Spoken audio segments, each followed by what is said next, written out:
أعوذ بالله السميع العليم من الشيطان الرجيم. بسم الله الرحمن الرحيم. السلام عليكم ورحمة الله وبركاته. الحمد لله رب العالمين والعاقبة للمتقين ولا عدوان إلا على الظالمين.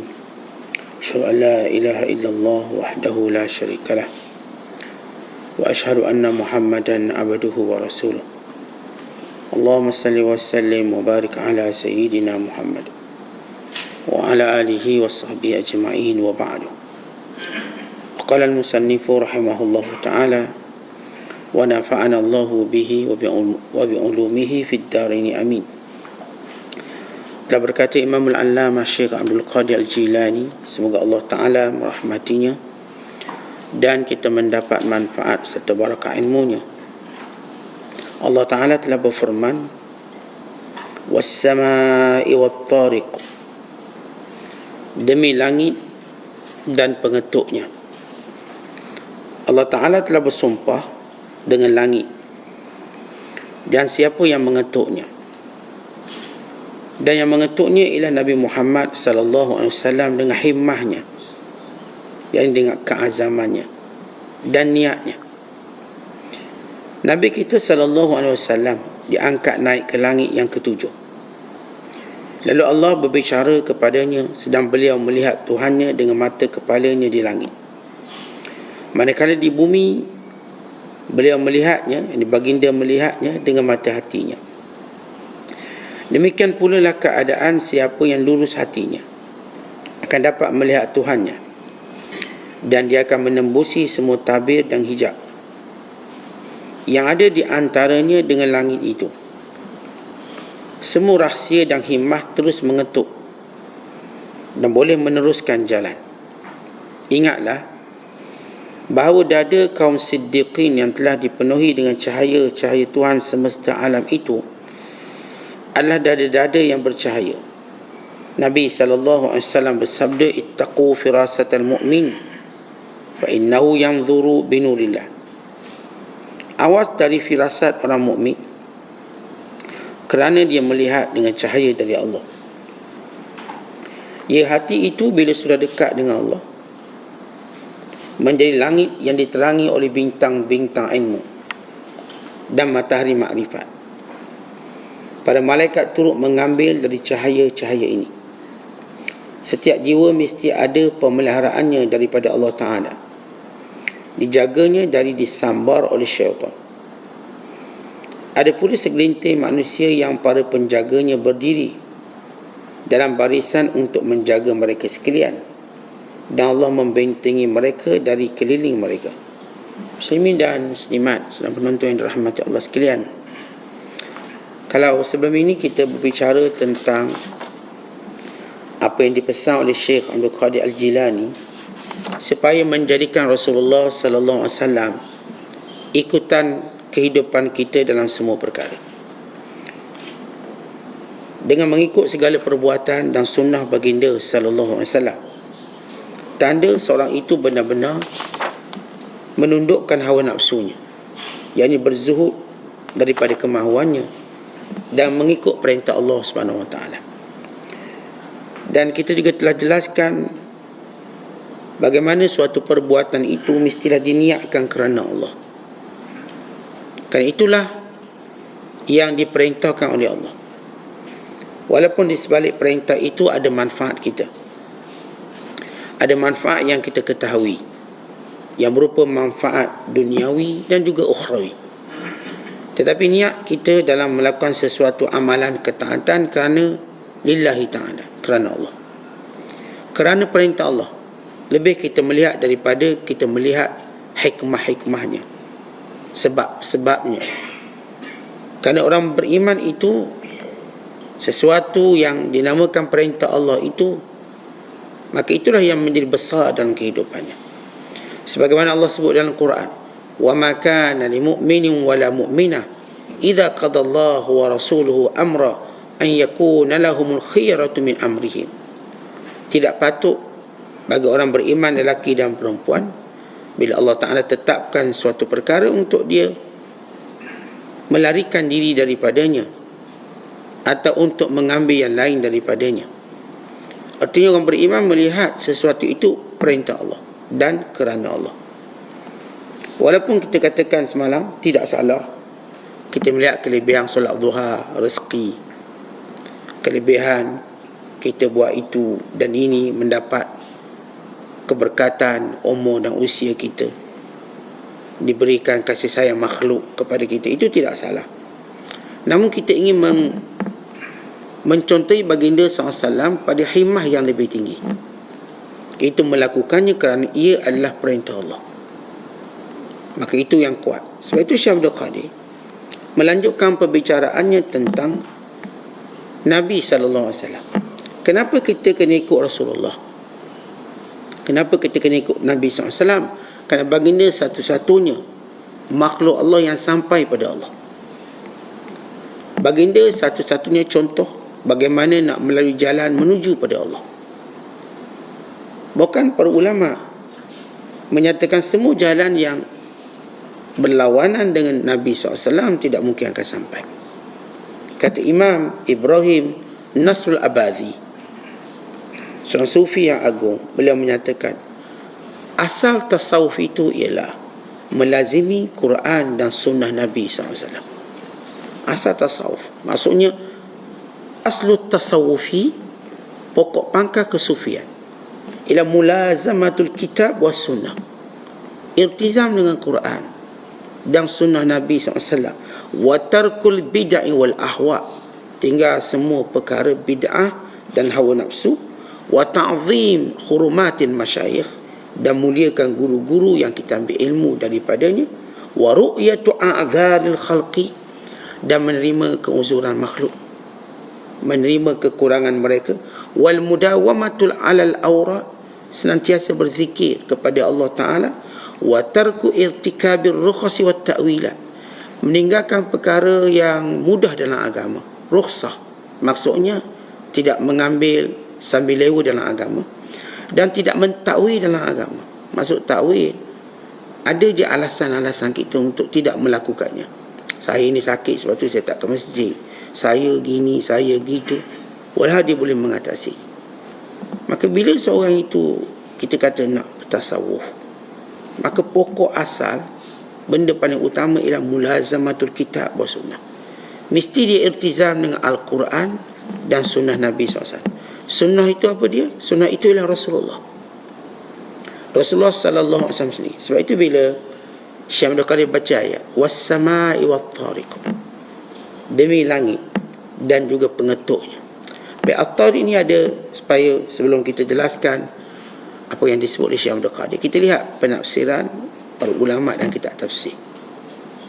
Bila menyebut was-samaa'i wat-tariq, wa ma adraka mat-tariq, an-najmu ats-tsaqib, dan demi langit serta at-tariq. Apakah kamu tahu apa itu tariq? An-najmu ats-tsaqib, bintang yang paling terang bercahaya. Baik, secara umum para ulama menyatakan tariq ialah nama bintang yang terang. Yang dimaksudkan tariq itu ialah bila mana datangnya malam, maka yang kelihatan itu ialah bintang, maka ia adalah tariq, paling jelas. Kita waktu siang kita tak akan nampak bintang kerana matahari atau cahaya matahari yang kuat. Tapi bila tenggelam saja matahari, maka nampak bintang yang paling indah dan jelas di permukaan langit. Maka semua bintang itu dikenali sebagai at-tariq. Dan setengah ulama menyatakan perkataan tariq itu maknanya mengetuk. Bila perkataan taraqa yatruku, sebab bila seorang tu ketuk pintu, kita akan tanya, mana tariq? Siapa ketuk pintu? Mana tariq? Maka jawab, saya sekian-sekian. Dan tariq juga maksudnya ialah yang datang pada waktu malam. Mana tariq, siapa yang datang? Soalannya, bila orang ketuk pintu, sama ada kita tanya siapa ketuk pintu atau siapa yang datang ni. Ini perkataan at-tariq dia sebut makna asal. Namun Syekh Abdul Qadir kata at-tariq di sini salah satu daripada penafsiran beliau. Dan demi langit dan at-tariq, yang mengetuk pintu langit, yang membuka laluan untuk bertemu dengan Allah. Siapa? Nabi Muhammad sallallahu alaihi wasallam. Rasulullah SAW telah dimi'rajkan ke langit dan bertemu dengan Allah. Rasulullah di dunia, dia bertemu dengan Allah dengan melihat Allah dengan hatinya. Manakala waktu di Mi'raj, dia melihat Allah dengan kepalanya, yakni dengan panca inderanya. Allah berikan kemuliaan itu. Diberikan melihat, ataupun Nabi SAW melihat Allah Ta'ala yang tidak diberikan kepada mana-mana Nabi-Nabi yang lain. Sebagai Nabi-Nabi yang lain yang mungkin bertutur dengan Allah, sebagaimana Allah sebut wa kallamallahu Musa taklima. Allah bertutur dengan Nabi Allah Musa dengan pertuturan yang jelas, tanpa perantaraan. Tidak sebagaimana Allah turunkan wahyu melalui perantaraan Jibril AS. Ada Nabi yang dapat pertuturan langsung, tetapi baginda sallallahu alaihi wasallam Allah muliakan lebih pada Nabi Musa. Allah berfirman, tilkar rusul faddalna ba'dahum ala ba'd. Rasul-rasul itu sebahagian mereka Allah lebihkan antara sebahagian yang lain. Maka bila Allah menyebut minhum man kallama Allah wa rafa'a ba'dahum darajat, di kalangan mereka ada yang Allah Ta'ala cakap, dan di kalangan mereka Allah angkat darjat, yang ini lebih tinggi daripada cakap. Itu Nabi Muhammad sallallahu alaihi wasallam. Kalau Nabi Musa bercakap dengan Allah, ini disepakati dengan dalil, dengan kupasan para ulama, maka Nabi Muhammad SAW selangkah ke depan melihat Allah Ta'ala, sebagaimana disebut dalam hadis-hadis yang sahih tentang Rasulullah SAW melihat Allah Ta'ala pada malam Mi'raj. Dan Rasulullah telah melihatnya di dunia dengan mata hatinya, dan ini yang disebut sebagai maqam ihsan yang Rasulullah ajar kita. Nabi SAW menyatakan, anta'budallah ka'annaka tarah. Kamu sembah Allah macam kamu lihat Allah. Fa'illam takun tarah, kalau kamu tak rasa lihat Allah, maka ketahuilah fa'innahu yaraka, Allah lihat kamu. Antara maqam ru'yah dengan maqam ilmu, musyahadah dengan ilmu. Musyahadah maknanya tengok, ilmu keyakinan. Orang beriman, kalau dia tak sampai ke peringkat musyahadah, melihatnya, maka dia mesti melalui peringkat ilmu. Dia tahu Allah lihat. Dia tahu selama ni apa kita buat, Allah tengok. Apa yang kita cakap, Allah mengetahuinya. Apa yang kita simpan dalam dada kita. Maka ini namanya ilmu. Ilmu akan sesuatu. Seumpama kita tahu kereta api laju daripada kita jalan, kapal terbang lebih pantas pada kita, yakin kita. Hatta pada orang yang tak pernah naik kapal terbang, dia tak pernah naik kapal terbang, kita kata, mana laju awak berjalan ke kapal terbang yang terbang? Dia pasti akan kata kapal terbang. Awak dah naik belum? Belum. Tapi saya tahu, orang beritahu saya. Yakin dia. Mana laju awak dengan motosikal? Walau dia belum pernah beli motosikal dan naik motosikal, misalnya. Tapi ilmunya dia tahu. Yakin. Kau tanya, mana kuat awak dengan gajah? Hanya orang bodoh kata saya lebih kuat pada gajah. Secara zahir kita akan kata gajah lah kuat, dia boleh tarik balok. Macam mana kita tahu? Ya, orang beritahu kita dengan yakin. Sama juga kita mengetahui Allah tengok kita. Ya, kita diberitahu oleh Nabi sallallahu alaihi wasallam dan Rasulullah alaihi wasallam. Baik, Rasulullah SAW adalah contoh tauladan kita. Kata Syekh Abdul Qadir, lihat bagaimana Rasulullah SAW Allah sampaikan kepadanya. Bagaimana Rasulullah boleh sampai? Bagaimana baginda sallallahu alaihi wasallam boleh sampai? Maka Syekh Abdul Qadir menyebut dengan dua sebab. Pertama himmah, yang kedua niat. Apa itu himmah? Himmah ni satu keazaman yang kuat untuk mencapai sesuatu. Tuan-tuan tengoklah bila kita pergi dekat motivasi, dia akan bina himmah kita. Kita boleh. Itu himmah. Bahawa kita boleh berjaya. Pertama-tama dia ajar kita confident. Dia naikkan level peringkat confident kita. Mana-mana motivator, mana-mana orang yang motivated atau termotivasi, pasti yang berlaku dalam dirinya himmah dia kuat, keazaman dia kuat, kesungguhan dia ada. dia start nak bermain sesuatu, sukan, maka ada yang beri motivasi, kuatkan semangat biar naik dia punya himmah. Kenapa kata syair himmatul rijal tahuzzul jibal, kesungguhan lelaki itu merobohkan gunung ganang. Kesungguhan pada lelaki, yakni kesungguhan seseorang boleh merobohkan gunung ganang. Dan kita tengok ni, lautan terbentang luas, himmah kita, saya boleh rentang lautan ini. Semangat tadi menjadikan kita boleh buat. Tetapi malangnya, himmah, semangat ini cuma kita bina untuk urusan dunia. Kalau urusan dunia saya rasa saya boleh buat, maka dia pun buat, sehinggalah dia berjaya. Lalu dijadikan itu sebagai satu kekuatan yang berterusan. Saya kalau nak, insya-Allah jadi, kata dia. Kenapa dia ada himmah? Yang kedua ialah niat. Himmah dan niat, tuan-tuan sekalian, dua benda ni kita nak bina, kita nak suburkan. Macam mana saya nak bina himmah saya, azam saya, kesungguhan dalam diri saya untuk mengenali Allah, untuk mendekatkan diri kepada Allah, untuk mendapat kemuliaan di sisi Allah, untuk mendapat kemesraan Allah, dan untuk saya benar-benar didekatkan dan dimuliakan oleh Allah Subhanahu Wa Taala. Kita cuba nak dekat dengan, kebanyakan kita berusaha untuk mendekatkan diri dengan harta. Sebab kita tahu fungsi harta. Kata ustaz, memanglah hidup ni bukan untuk duit, tapi kalau tak ada duit macam tak boleh hidup. Sebab kita nak bayar hospital, kita nak bayar rumah. Ya benar, kita tak nafikan. Kebanyakan manusia himmah dia kuat pada harta. Sebab itu dia sanggup tinggal anak bini dia kerana harta. Dan anak bini dia tu pun tak marah. Tapi kalau pergi kuliah, anak bini dia mungkin marah. Abang nak pergi bekerja kat Jakarta 2 bulan, tak apa bang, asal abang dapat duit banyak. Bini tak marah. Tak ada isteri marah suami dia keluar kerja. Sebab dia tahu suami dia sedang mendekatkan diri dengan harta.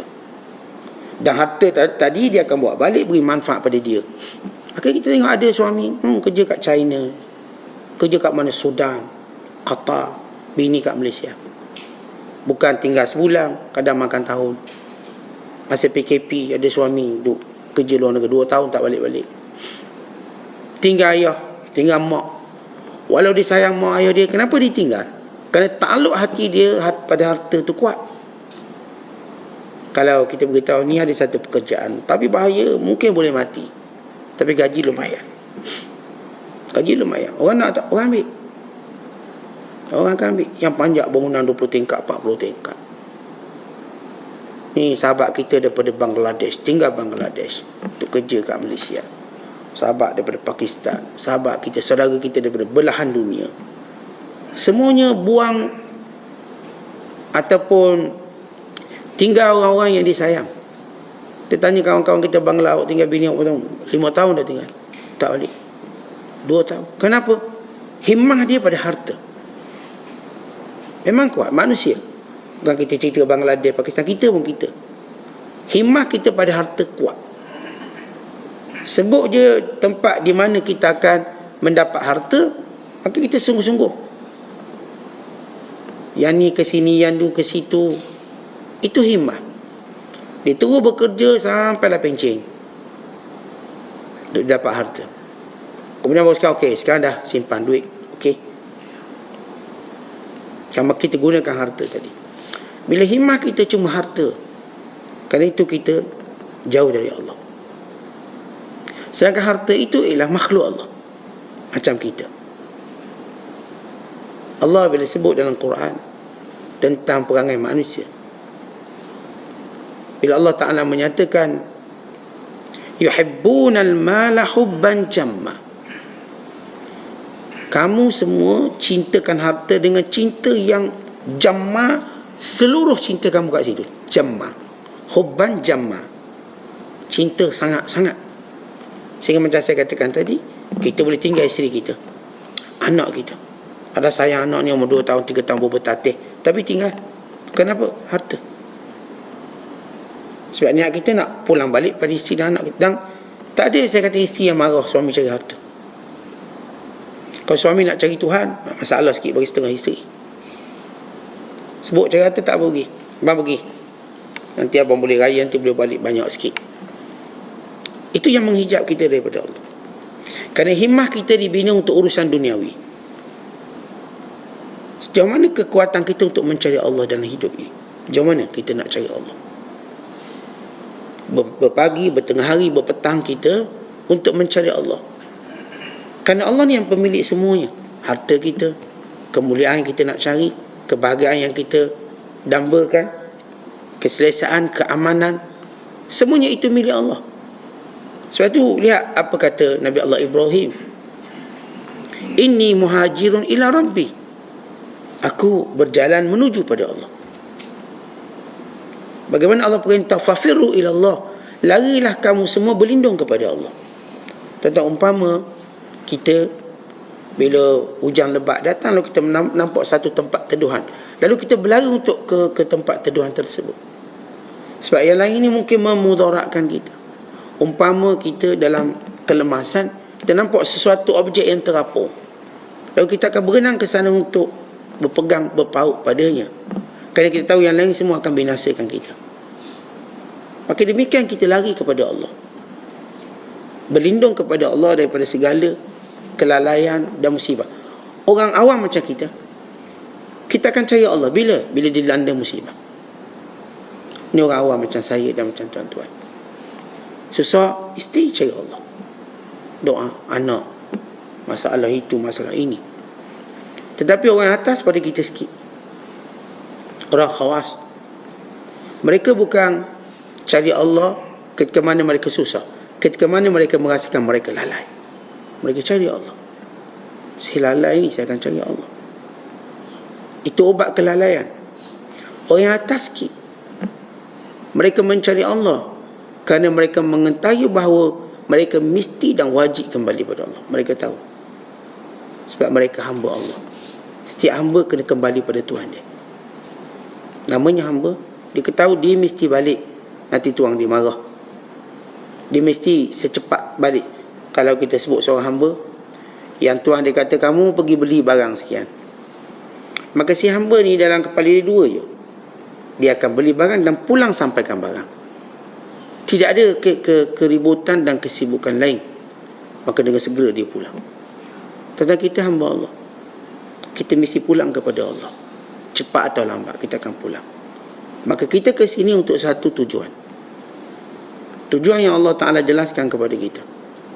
Kamu duduk kat dunia sementara aku beri kamu usia, aku beri kamu kemudahan untuk kamu beribadat kepada aku. Maka beribadat, maka taat, maka patuh, maka ikut peraturan Allah Subhanahu Wa Ta'ala. Kerana sampai waktunya akan kupanggil kamu kembali kepada aku.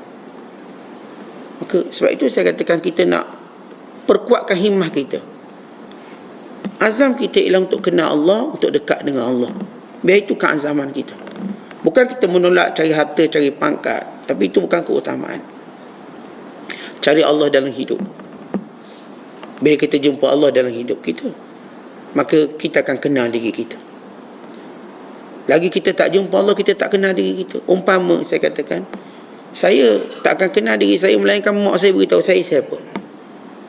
Dulu kamu lahir bila? Saya tak tahu bila saya lahir. Mak saya yang beritahu saya lahir bila. Mak saya akan beritahu siang atau malam dilahirkan saya. Tetapi untuk kenal diri kita, pasti yang lebih daripada kita yang mengenali kita. Maka yang paling mengenali kita Allah. Allah kenal kita. Kerana Allah ciptakan kita. Allah sebut dalam Al-Quran, ala ya'lamu man khalaq. Bukankah yang menciptakan itu mengetahui apa yang diciptakan?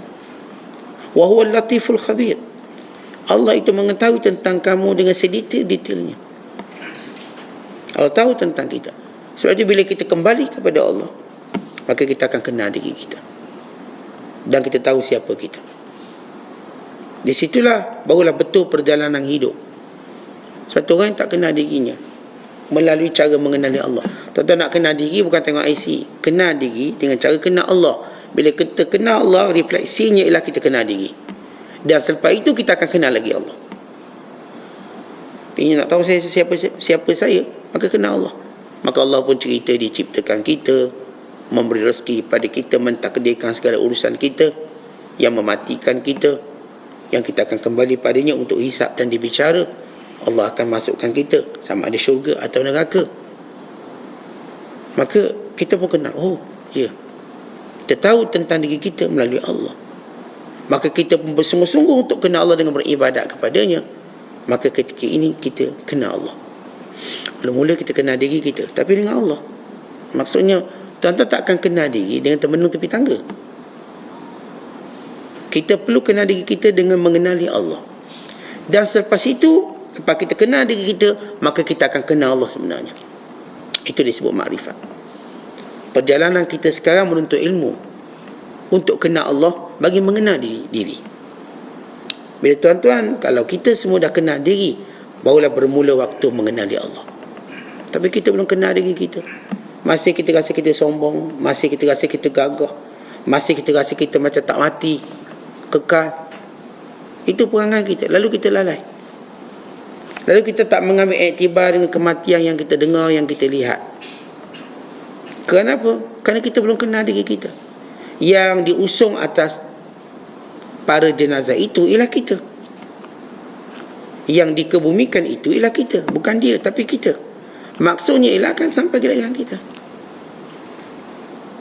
Maka bila kita kenal benda tu, Allah tunjuk semua benda ni supaya kita kenal diri kita. Kita adalah manusia yang akan berakhir hidupnya. Kita adalah manusia yang akan dikebumikan sama. Kita adalah manusia yang ada tempoh usianya. Kita adalah manusia yang lemah, yang tidak ada apa-apa. Kita ialah manusia yang akan pulang dengan kosong, tanpa membawa harta dan juga anak isteri kita. Maka tahu Allah, saya akan bersendirian. Maka bagaimana saya nak rasa kuat? Maka dengan mengenali Allah. Awak dah kenal diri awak, maka bermula masa kenal Allah. Maka Allah itu penyayang. Maka Allah itu tempat bergantung harapan. Allah itu yang luas rahmatnya. Maka permulaan manusia bila dia mengenali Allah, dia akan melalui tahap-tahap redha yang tinggi. Tetapi bila seorang tadi saya katakan mencuba mengenali diri macam kita buat sekarang, kita belajar. Nak apa? Nak kenal diri. Nak kenal diri kita melalui apa yang Allah beritahu tentang kita. Lepas kita kenal diri kita, maka kita mula peringkat kedua, mengenali Allah. Kita dah tahu apa yang patut kita buat untuk diri kita. Maka sekarang apa yang patut kita buat pada Allah? Masa kita, wang ringgit kita, tenaga kita. Maka ketika itu kita korbankan diri kita kerana Allah.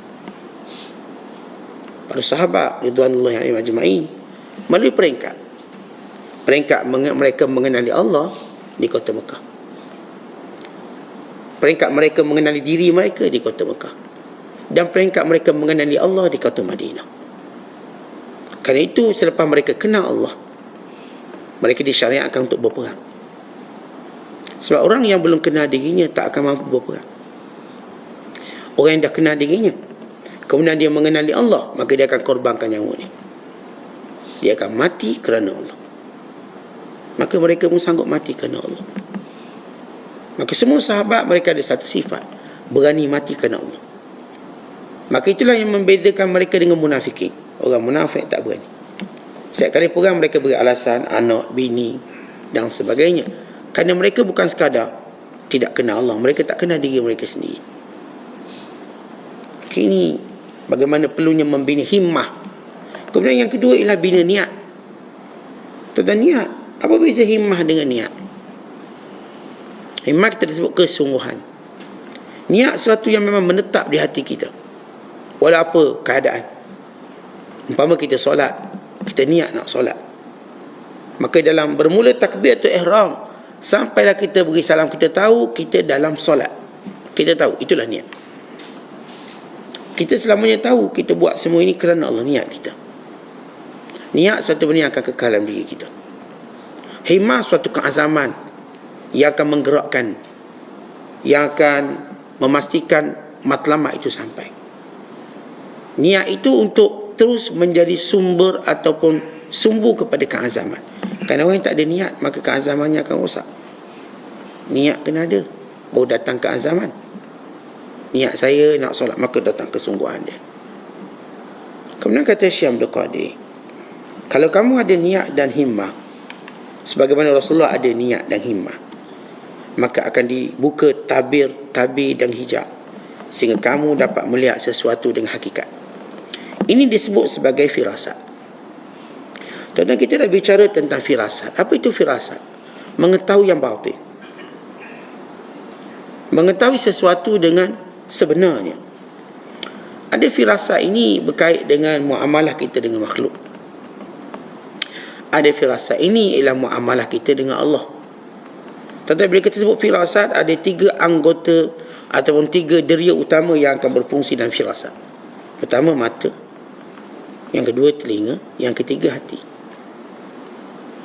Orang yang jaga mata dan menjaga telinga serta menjaga hati, maka benarlah firasat dia.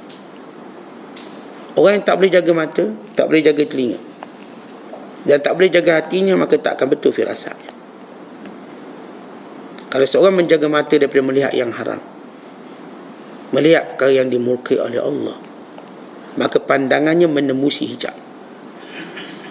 Sebab setiap kali kita melihat benda haram, maka bertambah hijab kita dengan kebenaran. Tengoklah yang haram-haram, tengoklah benda yang dilarang, akhir hijab itu makin menebal, sehingga kita tak nampak sesuatu dengan sebenar. Itu yang kita tak nampak akhirat. Kita masih lagi bersungguh dengan dunia walau usia kita usia senja, tapi untuk akhirat masih lagi main-main. Masih lagi main-main. Kenapa? Hijab di hadapan kita makin tebal, disebabkan kita melihat yang haram. Yang kedua, telinga. Kita masih lagi dengan benda-benda yang mengkhayalkan, melalaikan kita dari Allah dan benda yang haram. Lalu kita tak dapat dengan bisikan yang baik, ilham yang baik. Tuan-tuan, telinga ini ialah alat hidayah. Dan kita tahu panca indera pertama Allah ciptakan telinga. Berfungsi pertama ialah telinga. Dalam Quran, bila bertemu telinga dengan mata, Allah letakkan telinga dulu. Wa ja'alnahu sami'an basira. Kami jadikan mereka dengar dan mereka lihat. Mana-mana ayat Quran, kalau tuan-tuan tengok, bila telinga jumpa dengan mata, Allah akan tulis telinga dulu. Allah akan sebut telinga dulu. Maka telinga ni, kita nak dengar bisikan yang baik. Kita bila berbisik kat mana? Telinga. Orang awam punya telinga zahir. Orang yang dekat dengan Allah punya telinga batin. Apa maksud zahir batin? Tentang telinga zahir ni, kalau orang bisik, kita dengar lah. Tetapi yang datang bisikan ilham yang baik melalui pendengaran batin. Macam mata juga ada mata zahir yang ini kita tengok. Bila Allah angkat, berikan firasat, maka kita melihat bukan dengan mata zahir ini.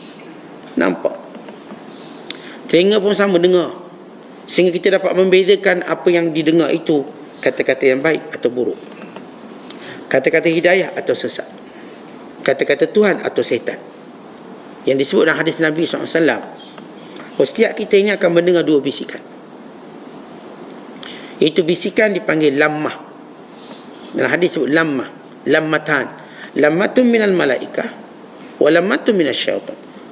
Lammah bisikan daripada malaikat dan bisikan daripada syaitan.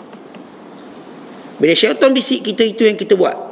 Sebab kita akan buat ikut apa suara bisikan tersebut. Tuan-tuan, bila tuan-tuan nak buat sesuatu, benda tu mana datang? Okey, buat, saya nak buat lah. Kita tengok barang, beli. Kita pun beli. Kita tengok ni, okey, kahwin, kita pun kahwin. Kita tengok yang ni pula, ni, ambil ni, kita pun ambil. Bisikan tu datang. Dan kita melihat bisikan tu ialah kita. Kemahuan kita, nafsu kita. Dan kita kadang tak dapat beza. Yang kita tahu, kita nak. Tapi orang yang Allah buka hijab, dia dapat tahu. Bisikan ini dari Allah atau bisikan daripada syaitan. Maka dia mampu menolak bisikan. Umumnya manusia tak akan tolak bisikan. Setiap kali bisik itu dia akan buat. Kalau dan bisikan kata pukul dia, pukul, kita pukul lah. Kalau bisikan kata okey, belanja dia makan, kita pun belanja. Kalau bisikan kata okey, kata kat dia, kita pun makan. Sebelum kita buat benda tu, dia akan ada bisikan tu. Mesti ada. Hati kita akan berbisik pada diri kita, buat. Kalau tak ada benda tu, kita tak buat apa-apa. Tuan-tuan duduk saja, orang pun marah-marah, tapi kita tak terbisik pun nak buat apa, kita pun diam lah. Tapi dia bisik, jawab balik, kita jawab. Kita tak reti beza bisikan malaikat dan bisikan syaitan. Kenapa? Pun sama hijab. Tapi bila orang ni Allah Ta'ala nak jaga, dia dapat tahu bisikan ni tak boleh. Ini haram kalau saya sebut perkataan ini. Oh, ini besar pahala kalau saya sebut perkataan ini. Ini sekian. Maka dia mendapat bisikan yang baik senantiasa. Bahkan dapat membezakan. Kalau saya buat macam ni Allah murka, saya tak nak buat. Kalau saya buat macam ni Allah akan tarik nikmat, saya tak akan buat. Kalau yang ni Allah redha biarlah orang marah pun, maka dia pun mendengar bisikan yang baik.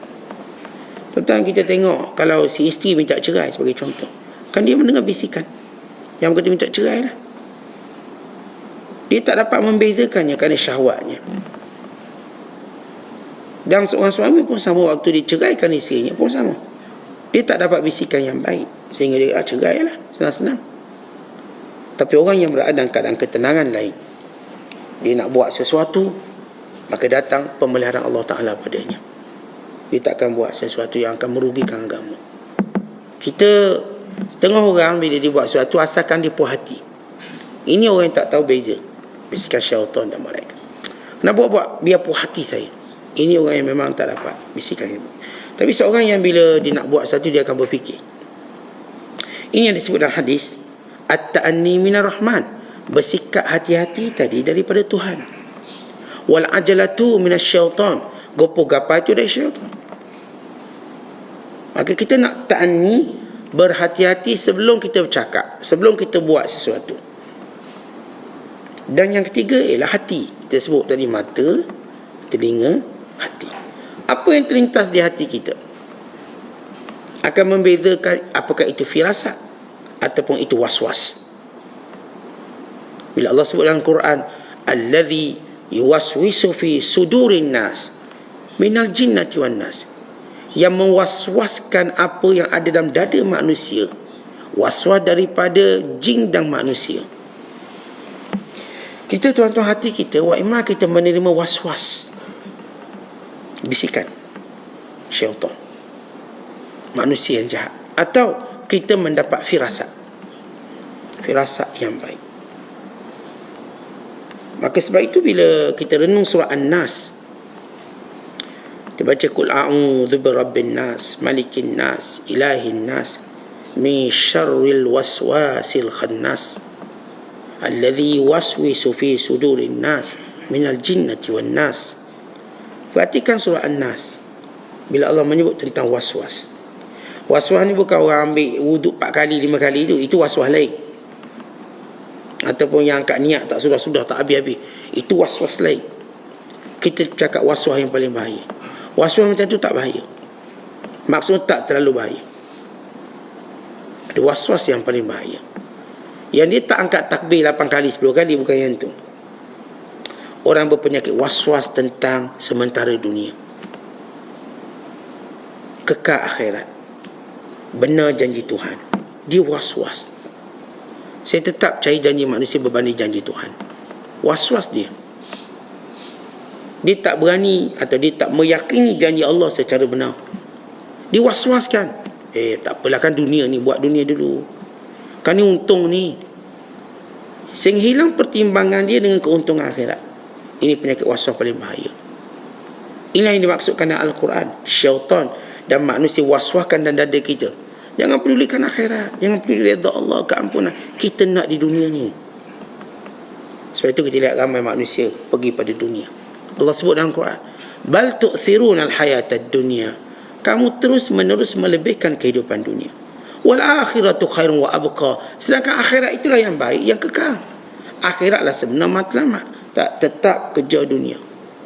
Lalu hilang prinsip agama dia. Maka di sini waswas yang terbesar. Kan itu Syekh Abdul Qadir menyebut, bila mana tuan-tuan sekalian kita dapat pelihara mata, telinga dan hati, maka datang firasat. Baik, apa guna firasat? Firasat ni penting, dia cahaya Allah. Cahaya Allah maksudnya kita melihat sesuatu kita bercakap sesuatu dengan bimbingan dan panduan.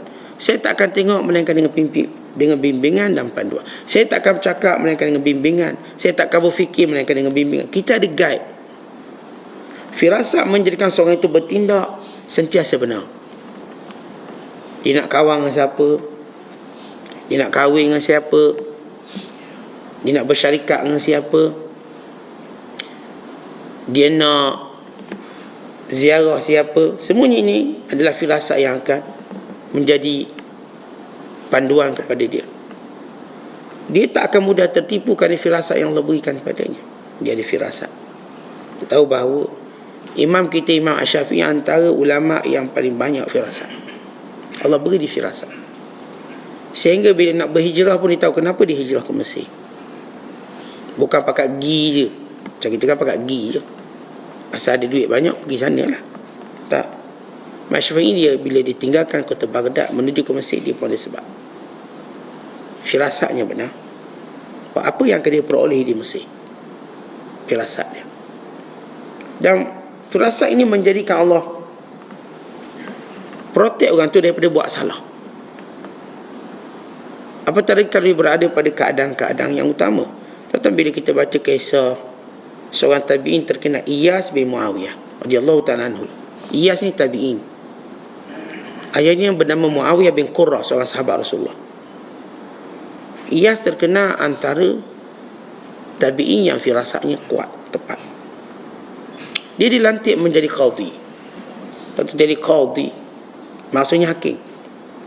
Satu kedudukan yang sukar sebenarnya. Kerana kata Nabi SAW, Al-qudatu thalathatun, isnan finnar wa wahid fil jannah. Qadhi itu ada tiga jenis. Dua jenis dalam neraka, sejenis dalam syurga. Secara nisbahnya, kalau tu hakim tu 3, maka 2 orang masuk neraka, seorang je masuk syurga. Kerana ia makam atau kedudukan yang berkait dengan prinsip, berkait dengan hukum. Maka bila Iyas diantik jadi qadhi, dia tolak. Tapi oleh kerana khalifah waktu itu melihat tak ada orang yang layak melainkan dia. Bukan dia sampai pekat kata, saya ni bodoh, jangan lantik. Jangan lantik, kita tengok siapa yang lebih pandai. Maka dia tidak mahu menjawab soalan supaya nampak bodoh. Lalu khalifah marah, bodoh kamu ni. Ya, kalau saya bodoh, saya tak layak. Tapi khalifah nak lantik juga dia, maka lantik dia. Dan bila lantik, maka penting orang-orang macam ni punya firasat, melihat manusia. Sebab semua orang masuk mahkamah dengan helah yang macam-macam. Hari ni plus campur peguang pula, lagi kuat putar alam dia beli. Maka hakim tidak boleh terputar dengan hujah-hujah yang salah. Tidak juga kerana pengaruh, tidak juga kerana apa pun yang ada pada pesalah yang dituduh atau siapa saja. Dia straight dengan kebenaran. Dia straight dengan kebenaran. Maka ini Qadhi Iyas bin Muawiyah yang terkenal dengan kehebatan firasat dia. Sehingga Allah menjadikan dikenal pembohong, penipunya. Penipu dan yang benar. Waktu datang seseorang mengadu, dia tahu yang ni mengadu dizalimi atau buat-buat, dia tahu. Dan waktu yang ni datang bela diri, tahu dia ni bela diri palsu atau bela diri benar. Bukan kadang-kadang Allah berikan buka firasat. Dia mengenali seorang walaupun orang tak beritahu dia. Pernah datang 4 orang perempuan di hadapannya. 4 perempuan. Dia pun kata, saya tahu ni, seorang ni mengandung, seorang ni menyusu, seorang anak dara, seorang janda. Lalu orang kata, Syekh, macam mana Syekh tahu 4 status perempuan ni 4-4? Saya tahu. Yang anak dara tu saya tahu sebab dia bila cakap dengan saya, dia tak tengok mata saya, itu anak dara. Anak dara dia malu. Yang tu cakap saya tengok mata saya, itu janda. Janda memang berani. Saya tahu. Yang ni pula saya tengok sentiasa dia angkat jubah dia, hijab dia kat perut dia. Maka dia ni mengandung. Orang mengandung dia takkan selesa. Yang ni pula saya tengok sentiasa dia nak pegang tempat susu dia. Saya tahu dia ni sedang menyusu. Tetapi dia melihat dia ni janda. Tahu. Firasat dia. Kenapa dia kena tahu benda tu? Sebab dia akan tahu apa masalah orang ni. Dia tahu ya, orang yang namanya anak dara, dia tak boleh berhujah dengan kuat jelas. Sebab dia malu, dia tu kuat. Anak dara nak bercakap, nak berhujah, dia tak mampu kuat. Yang janda ni yang berani, sebab dia ada pengalaman. Dia tak berani berucap. Yang ni pula dia beranakan tidak selesa, ngandung, masuk mahkamah, turun naik mahkamah mengandung, dia takkan selesa. Dia sentiasa nak rehat berat perut dia. Yang ni pula menyusu pun tak selesa, mau disusukan anak. Maka dia tahu tempoh masa banyak mana setiap orang perlu bercakap. Tetapi ini firasat yang Allah beri pada dia. Maka bila kita sebut tentang, kita pernah bercerita tentang firasat dalam kitab kita Risalah Kusyairiyah, dan kita telah menakalkan kata-kata Syekh Karmani. Bagi siapa yang nak dapat firasat yang tepat, dia mesti melazimi 5 perkara. Ya, kita ulang untuk beri manfaat. Nak dapat firasat, supaya saya katakan kita bercakap ni biar betul lah, kita bertindak biar betul, kita pilih kawan pun biar betul kawan tu. Apa pun yang kita buat dalam hidup ini dalam bimbingan Allah. Allah buka hijab untuk kita melihat sesuatu kebenaran. Hati-hati, kalau kita nak marah, kita pun tahu sempadan marah kita, kerana Allah buka firasat, beri pada firasat pada kita. Kalau kita suka pun kita tahu nak suka banyak mana. Jangan over melampau sangat suka. Semuanya dalam kawalan. Kita orang yang dikawal oleh Allah, dijaga oleh Allah. Kata Syekh Al-Karmani bahawa seorang bila dijaga 5 perkara, maka pasti dia akan mendapat firasat yang benar dan tidak mungkin salah. Maka beliau menyebut yang pertama, ila ghaddul basar, mesti tunduk pandangan daripada perkara yang haram. Ghaddul basar an maharim, jangan tengok benda haram. Suami kalau tengok cerita tak elok, lalu nak jadi pemimpin rumah tangga, dia tak boleh. Isteri pun sama. Isteri nak pegang rumah tangga, tapi duk tengok Hindustan, duk tengok Korea, payah. Nampak zombie lah semua. Apa yang kita lihat, dia mempengaruhi dengan tindakan kita ke depan. Apa yang kita lihat? Kita lihat yang haram, maka kita akan bawa orang miskin kita dengan benda yang haram. Kalau kita lihat yang halal, kita akan bawa mereka pada benda yang halal. Sebab itu tundukkan pandangan, kata Syekh Karmani. Yang kedua, kata beliau, tarku syubhat, tinggalkan syubhat. Benda-benda syubhat tinggalkan. Ini tak jelas ni, benda ni. Ni duit saya ke duit orang ni? Syubhat, tinggalkan. Benda-benda yang syubhat, maka jangan dihampiri. Perbuatan-perbuatan yang syubhat, jangan dibuat. Yang ketiga, kata para ulama, kata Syekh Karmani, muraqabah, sentiasa merasakan Allah melihat kita mana pun duduk. Allah melihat kita, Allah tengok kita, Allah tahu tentang kita. Yang keempat ialah ittiba'us sunnah, ikut sunnah Nabi SAW. Cara makan, cara minum, cara berdiri, cara tidur, cara baring, cara berkenang, ikut sunnah Rasulullah. Maka ada firasat yang betul. Tuan-tuan, kita naik kenderaan, baca doa kenderaan, insya-Allah sepanjang perjalanan firasat kita betul. Nak potong ke tak nak potong, firasatnya betul, insya-Allah. Allah pelihara kita. Ikut sunnah Rasulullah. Kita dah sebut semalam bagaimana kita perlu menterjemahkan sunnah Nabi dengan sebenar-benarnya. Itu yang kita suruh hafal kelas hadis Nabi, baca hadis. Kena fikir selalu apa yang Rasulullah buat kalau Nabi berada pada keadaan kita. Kalau Rasulullah berada pada keadaan kita, agak-agak Rasulullah buat apa? Itu yang saya nak buat. Ini waktu saya mendapat rezeki yang banyak. Kalau Rasulullah berada dalam keadaan itu, apa Rasulullah buat pada rezeki yang banyak? Dengan doa syukurnya, doa berkatnya, dengan memberikan nafkah, dengan melapangkan rezeki ini pada keluarga kita. Itu semua kita nak tahu. Kita tanam pokok, dapat buah. Apa yang Rasulullah buat? Apa yang Rasulullah ajar kalau buah sulung yang kita dapat, atau kita dapat hasil yang lumayan ini, apa nak buat? Maka semua ni kita kena fikir. Datang angin ribut kuat, apa yang Rasulullah ajar kita bila angin ribut kuat datang? Datang hujan lebat, apa yang Rasulullah ajar kita bila hujan lebat datang? Orang yang sentiasa fikir macam ni, ini firasat yang baik. Dan yang kelima, makan yang halal. Aklul halal, makan halal. Kata anak-anak muda kita, kenapa siap apa yang difikirkan tindakannya sentiasa salah? Sebab di antara kecuaian anak-anak muda kita ni, mereka makan apa saja yang mereka rasa sedap. Mereka tak kira owner kafir ke, tak kira apa syubhah ke, tak kira. Anak-anak muda dia ajar tentang makanan sedap, makanan viral. Itu duk beratur kedai kafe panjang. Kalau kata ni kedai kafe, sedap. Nasi ayam dia sedap. Kicap dia sedap. Beratur. Orang tegur. Ni si halal pun tak minta. Bukan kata tak ada minta pun tak. Kita tahu kalau orang kafe ni tak minta. Ada benda tak kena tu. Kalau dia minta belum lulus, okey lah, consider dalam proses. Tapi kalau dia tak minta, kita pun salah. Lepas tu mudah yakin orang kafe ini makanan halal punya. Kita percaya ke dia? Yang orang Islam kata, jangan awak ni syubhah ni. Tak percaya. Sebab apa? Kerana sedap. Sebab tu anak-anak muda kita, tindakan mereka merugikan. Tindakan mereka merugikan masa depan agama mereka. Dah jadi trend yang rosak. Akhirnya, apa pun budaya cepat ikut. Orang menari, dia menari. Orang menyanyi, dia menyanyi. Dia ikut semua. Ni budaya TikTok, semua dia ikut. Ni budaya IG, semua dia ikut. Tanpa dia melihat betul ke salah. Budaya berpakaian, kadang-kadang nampak pakai tudung comel dah, tapi tak tutup aurat. Ketat pula pakaian. Sebab trend dia macam tu. Seluar pula ketat. Tudung je dia nak tunjuk dia ni orang Islam. Ya, memang benda tu dah bagus, namun ada benda yang perlu diperbaiki.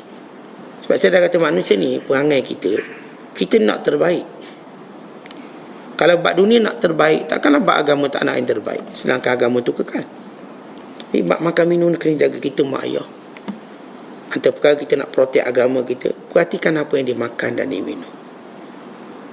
Jangan asal kita beri duit, belilah, nak beli apa pun, asal sedap. Jangan. Ajar anak kita proses makanan yang halal. Ajar dia. Dari kecil dah kita ajar, ni makan, ni jangan makan. Ini haram, ini tak boleh, ini syubhah, ini nanti susah, hati jadi gelap. Tentang zaman kita dulu kecil-kecil, mak kita even air masuk semut pun tak boleh minum. Jangan, nanti ngapa payah. Okay. Ni tak boleh, ni tak boleh, jaga. Hari ni kita lebih patut jaga. Kerana apa? Kelambakan makanan macam-macam. Ni jenis makanan Korea, makanan Jepun. Apa nama, ramen lah, benda pergi serbu belaka. Saya tak kata haram mutlak, tapi saya kata berfikir. Tengok. Sebab pedu buyur lah benda jenis makanan ni.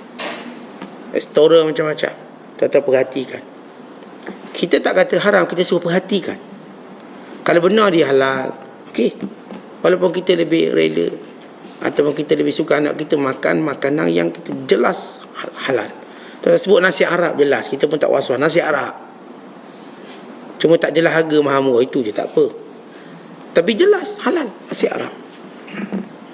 Sebab kita tak tengok orang kafir akan buat nasi Arab. Tentu takkan jumpa orang kafir dia pun buka restoran nasi Arab, tak akan. Bila sebut yang nasi Arab, kita ni orang Islam. Pak Iman nasi Arab besi Johor ke, besi Selangor ke, besi Melayu ke, besi Arab ke. Ada seorang hamba Allah, orang Melayu, dia buka kedai nasi Arab. Maka nasi Arab dia punya standard level dia, level orang Arab. Maka orang Arab pun masuk dalam grup dia.